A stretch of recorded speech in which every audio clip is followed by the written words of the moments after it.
कभी सोचा है कि कुछ टीमें किसी भी प्रॉब्लम को जड़ से कैसे सुलझा लेती हैं, जबकि दूसरी टीमें उन्हीं मुश्किलों में बार-बार उलझती रहती हैं?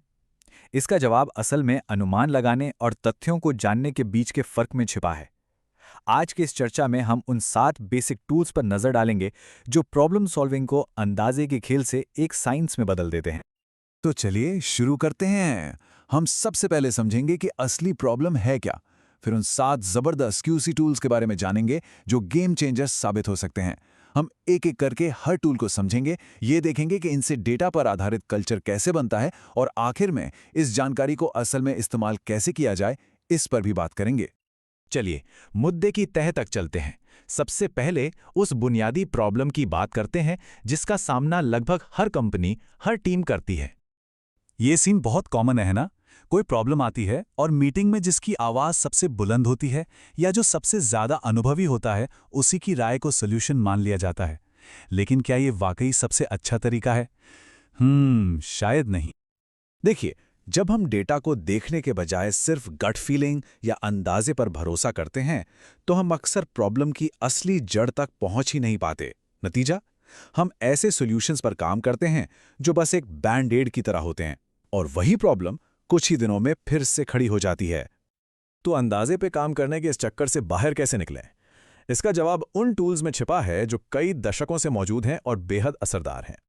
और अब यहां से बात बहुत दिलचस्प हो जाती है। इस नंबर पर गौर कीजिए, यह सच में चौंकाने वाला है। एक अनुमान है कि क्वालिटी से जुड़ी करीब-करीब 95% प्रॉब्लम्स को सिर्फ इन 7 आसान से टूल्स का इस्तेमाल करके हल किया जा सकता है।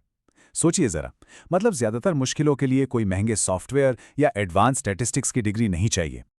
इन टूल्स का एक मजबूत इतिहास रहा है।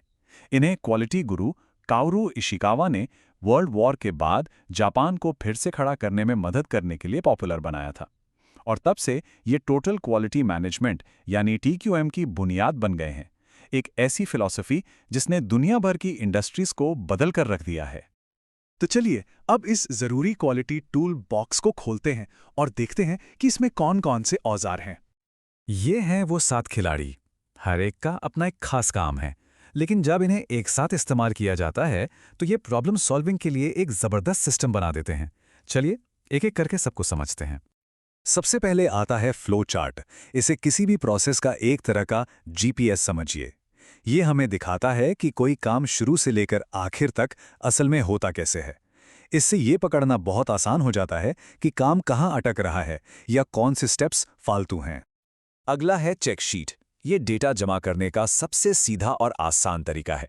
मान लीजिए एक कॉल सेंटर ये जानना चाहता है कि कस्टमर्स सबसे ज्यादा किस बारे में शिकायत करते हैं, तो वे बस एक चेक शीट बना सकते हैं और हर कॉल के बाद प्रॉब्लम पर एक टिक मार्क लगा सकते हैं।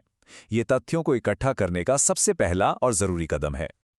ऑल चेक शीट से जो डेटा मिलता है वो हमें सीधे परेटो चार्ट तक ले जाता है। ये मशहूर 80-20 नियम पर काम करता है। मतलब करीब 80% परेशानियां सिर्फ 20% वजहों से होती हैं। ये चार्ट हमें उन कुछ बड़ी वजहों को पहचानने में मदद करता है ताकि हम अपनी पूरी एनर्जी सही जगह लगा सकें।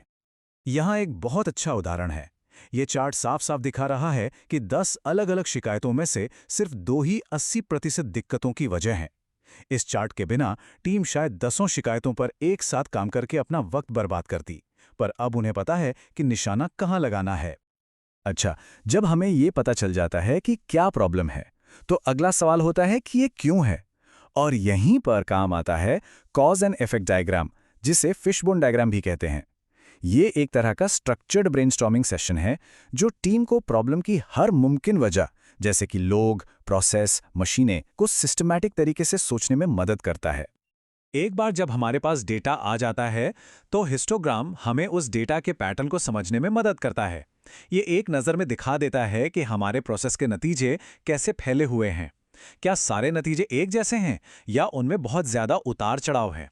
ये किसी भी प्रोसेस की काबिलियत और स्थिरता समझने के लिए बहुत ज़रूरी है। स्कैटर डायग्राम एक जासूस की तरह काम करता है। यह हमें दो चीज़ों के बीच कोई कनेक्शन है या नहीं, ये टेस्ट करने में मदद करता है।